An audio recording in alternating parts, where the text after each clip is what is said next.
Good மார்னிங்ப்பா. என் பேர் பார்த்தீங்கன்னா சரண்யா. நான் வந்து கடச்சநேந்தல் நியர்ல கோல்டன் சிட்டில எங்களோட ஓன் பிளாட் இருக்கு. அங்க வந்து நாங்க வந்து நெறைய இடத்துல போய் விசிட் பண்ணோம்ப்பா. இதே மாதிரி கான்க்ரீஷியால கரெக்ட்டா கடைசியா நாங்க வாங்கலான்னு பார்த்தோம். ஏன் அங்க வாங்கலாம் அப்டின்னா, குவாலிட்டி கொஞ்சம் நல்லா இருந்துச்சு.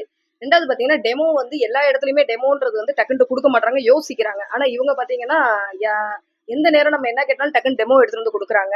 இன்னொன்னு என்னன்னா, கஸ்டமர் சர்விஸ் வந்து ரொம்ப நல்லா இருக்கு. எனி டைம் இப்ப நம்ம எடுக்கல அப்டின்னா, ஏன் எடுக்கலன்னு கேட்குறாங்க, என்னன்றாங்க. 2வது குவாலிட்டி வைஸா நல்லா இருக்குப்பா. இப்போ நான் வந்து என்ன எடுத்திருக்கேன்னா, எம் சாண்ட் எடுத்திருக்கேன். ஜல்லில பார்த்தீங்கன்னா 20 அண்ட் 40 2 எடுத்திருக்கேன்.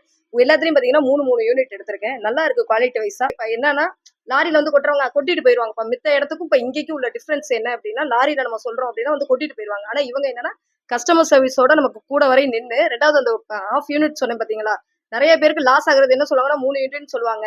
அந்த 3 யூனிட்லயும் பார்த்தீங்கன்னா பாதி போயிரும். இப்ப இவங்க அப்படி பண்ணலப்பா. நமக்கு அது ஃபுல்லாவே வலிச்சு அந்த மண்ண கொட்டி விட்டுட்டு தான் போனாங்க. ரொம்ப சாட்டிஸ்ஃபைடா இருக்கு. 2வது கஸ்டமர் சர்விஸ் நம்ம எனி டைம் இப்போ நியர்பை இப்ப நம்ம ஏதாவது ஒண்ணு எடுக்கிறோம் நமக்கு வரல அப்படின்னா, நம்ம நேரா பார்த்தீங்கன்னா, இதுக்கு தான் போகணும். அது என்னதுப்பா? அந்த ஆஃபீஸ்க்கு தான் போணும். இங்க பார்த்தீங்கன்னா, இவங்களோட ஆஃபீஸ் வந்து நியர்பைல கோரிப்பாளையத்துல இருக்கு, தத்தநேரியில இருக்கு. நம்ம எந்த நேரம்னாலும் கஸ்டமர் சர்வீஸ நம்ம விசிட் பண்ணிக்கிறது கொஞ்சம் நல்லா இருக்கு. 2வது குவாலிட்டி வைஸா பார்த்தீங்கன்னா, அவங்க டெஸ்டிங் ரிப்போர்ட் வரையும் நமக்கு குடுத்துடுறாங்க. அதுதான் இங்க ரொம்ப பெரிய பிளஸ். 2வது அந்த டெஸ்டிங் பார்த்தீங்கன்னா, மந்த்லி எடுத்து குடுத்துடுறாங்க. நம்ம சொல்லலாம் சில பேர் என்னன்னா, ஒரு ட்ரிப் டெஸ்டிங் எடுத்துட்டு அத வச்சே கடைசி வரை இது பண்ணுவாங்க. ஆனா இவங்க என்னன்னா, இப்ப நம்ம செப்டம்பர்ல எடுத்துருக்கோம்னா, எனக்கு பார்த்தீங்கன்னா 8/9/2025 அப்படி எடுத்து சர்டிபிகேட் குடுத்துருக்காங்க. எனக்கு அது ரொம்ப சாட்டிஸ்ஃபைடா இருக்கு. 2வது வந்து எல்லாருமே கஸ்டமர் சர்விஸ்